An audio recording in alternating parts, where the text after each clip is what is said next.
आज फ्राइडे है और हर फ्राइडे को आपके लिए मैं एक नया टॉपिक लेके आता हूं। और आज जो आपके लिए टॉपिक लाया हूं, सब्जेक्ट इज सिंगुलर। जब आपका सब्जेक्ट सिंगुलर हो और उस वक्त सेंटेंस लिखने में कॉमनली हम लोग गलती करते हैं सब्जेक्ट को देखते हुए। वो नज़र कुछ आ रहा होता है लेकिन एक्चुअली उसके मीनिंग कुछ और होते हैं। सीखते हैं कि जब सब्जेक्ट सिंगुलर हो और उस वक्त हमें हेल्पिंग वर्ब कौन से इस्तेमाल करने चाहिए। लेक्चर नंबर हमारा है आज का 41, सब्जेक्ट इज सिंगुलर। अब हमारे पास फर्स्ट कॉलम में कुछ वर्ड लिखे हुए हैं इस वक्त, every, some, any, no, one, thing, body. और नेक्स्ट कॉलम में मेरे पास सेंटेंस लिखे हुए हैं। जैसे पहला सेंटेंस है no one has left the house, no one has left the house और no one have left the house.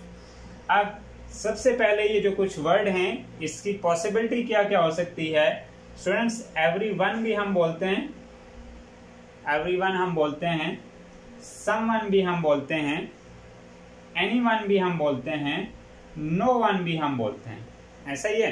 अब एवरीथिंग भी हम बोलते हैं, समथिंग भी हम बोलते हैं, एनीथिंग भी हम बोलते हैं और नथिंग भी हम बोलते हैं।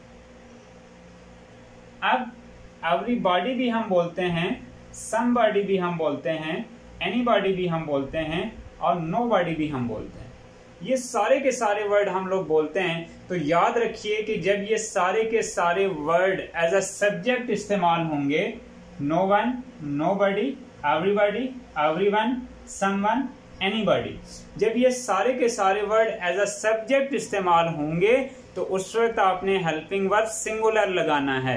यानी इज और आर दो हेल्पिंग वर्ब हैं तो इज लगाना है, वाज और वर दो हेल्पिंग वर्ब हैं तो वाज लगाना है, हैज और हैव दो हेल्पिंग वर्ब हैं तो हैज लगाना है। यही चीज हम सीखते हैं। इसी तरह से वर्ब की फॉर्म है तो वो अकॉर्डिंग टू सब्जेक्ट, अगर फर्स्ट फॉर्म है, सब्जेक्ट सिंगुलर है तो उसके साथ एस या ई एस लगाना है। तो सीखते हैं। Nobody has left the house या nobody have left the house, क्योंकि सब्जेक्ट सिंगुलर है तो nobody has left the house is right option. Nobody is blamed for that accident या nobody are blamed for that accident, helping verb is लगाना है क्योंकि subject हमारे पास singular है।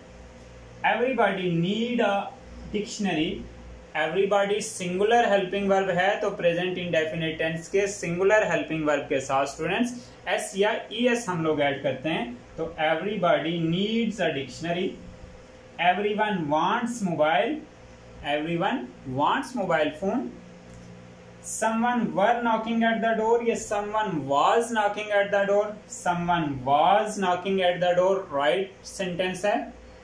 anybody who want to help her, anybody who wants to help her, wants, तो ये वो subject हैं हेल्पिंग वर्ब हमने लगाने अकॉर्डिंग टू दीज सब्जेक्ट, क्योंकि ये सारे के सारे सिंगुलर यूज होते हैं। जब भी ये वर्ड एक साथ सेंटेंस में आएंगे इसके बाद वाला हेल्पिंग वर्ब सिंगुलर होगा।